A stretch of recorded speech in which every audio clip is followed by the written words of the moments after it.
Shalom, shalom, shalom. Selamat pagi masyarakat iman yang dikasihi oleh Tuhan.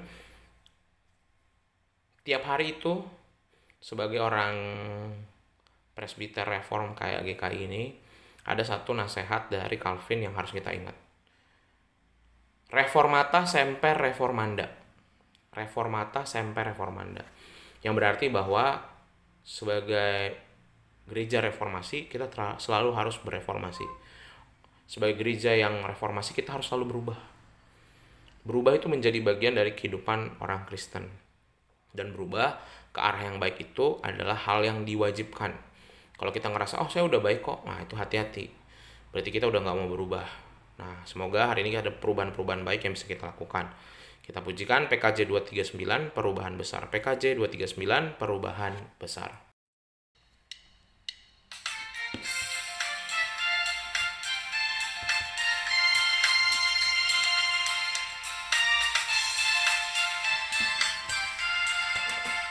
Perubahan besar di kehidupanku sejak Yesus di hatiku. Di jiwaku bersinar terang yang cerlah sejak Yesus di hatiku. Sejak Yesus di hatiku. Sejak Yesus di hatiku.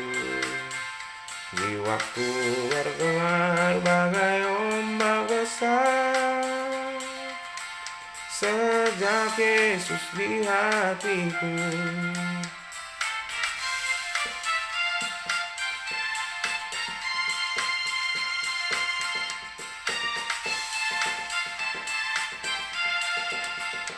Aku tobat kembali ke jalan benar sejak Yesus di hatiku. Dan dosaku dihapus, jiwaku segar sejak Yesus di hatiku. Sejak Yesus di hatiku. Sejak Yesus di hatiku.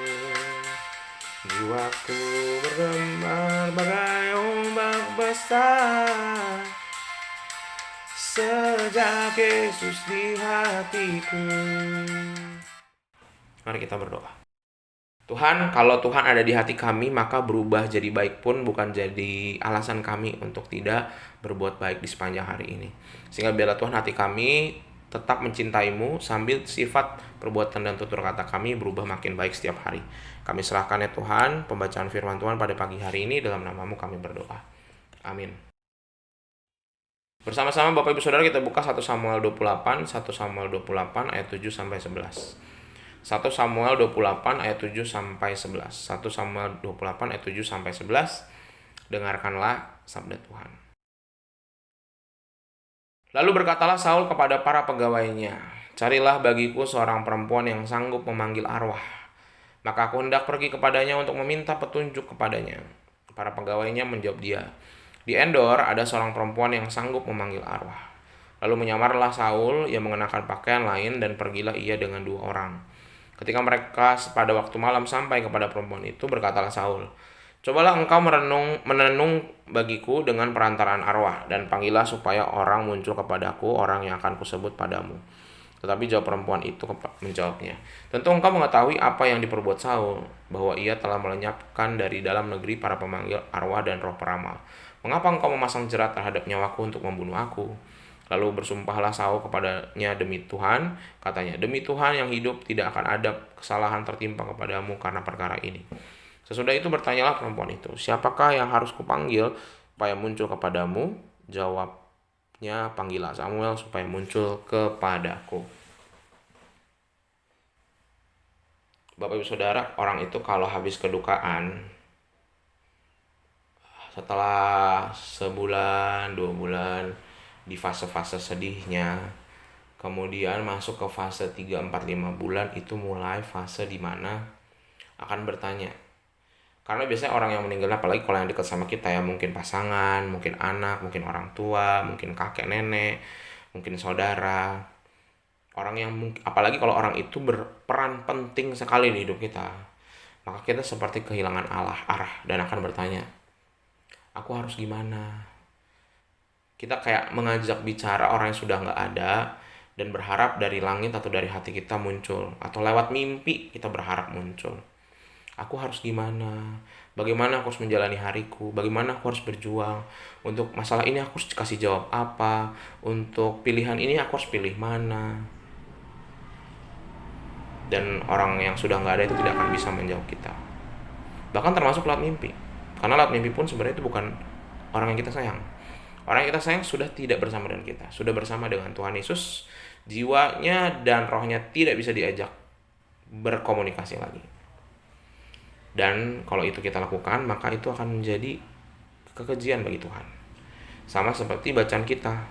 Bapak Ibu, kenapa Saul tidak diperkenan Tuhan? Karena Saul ini adalah orang yang seringkali pakai jalan pintas. Keras kepala, nggak mau dikasih Tuhan, kasih tahu Tuhan. Tuhan bilang, kalau ada apa-apa, kamu tanya saya. Bahkan ketika Samuel masih hidup pun bukan tanya Samuel, tanya Tuhan. Samuel akan jadi perantara untuk menyampaikan perintah dan larangan. Tapi tetap konsulnya langsung ke Tuhan. Nah, apa yang dilakukan Saul bukannya nyari Tuhan, tapi nyari dukun, dan dukun suruh menghidupkan rohnya Samuel. Di roh Samuel dipanggil lagi, kan Samuel udah nggak ada nih diceritainnya di bagian ini. Diminta dipanggil lagi. Sudah jelas siapapun roh yang muncul dalam interaksi antara Saul dan dukun ini, sudah pasti itu bukan Samuel.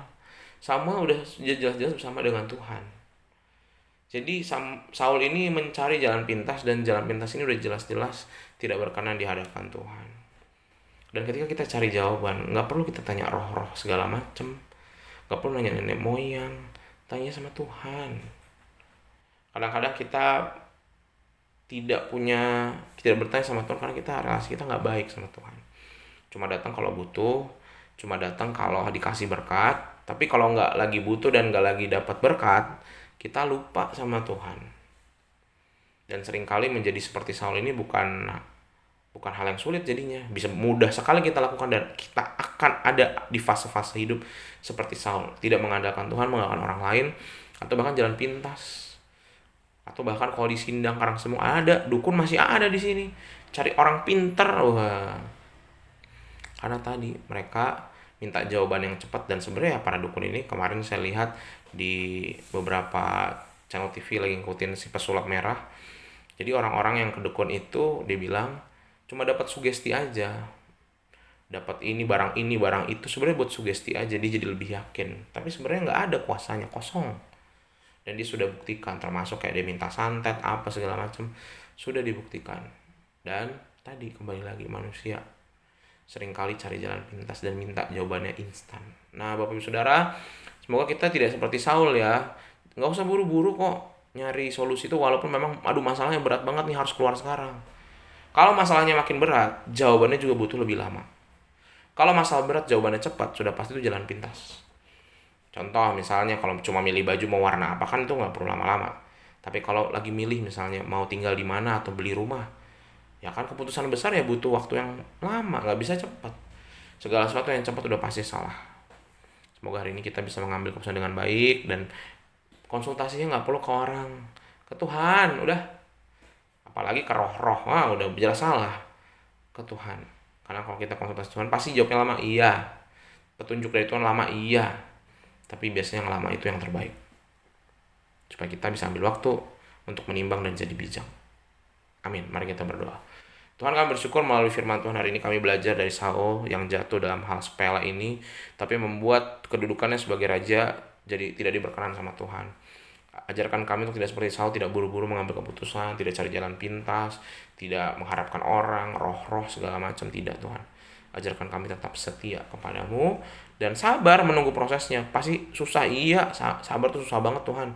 Susah banget, godaannya banyak. Tapi kami percaya kalau kami sabar, maka hal-hal baik yang butuh dipertimbangkan dengan matang akan datang. Kami serahkan ya Tuhan hidup kami hari ini. Dalam nama-Mu kami berdoa dan bersyukur. Amin. Selamat pagi, Tuhan Yesus memberkati, tetap bersemangat.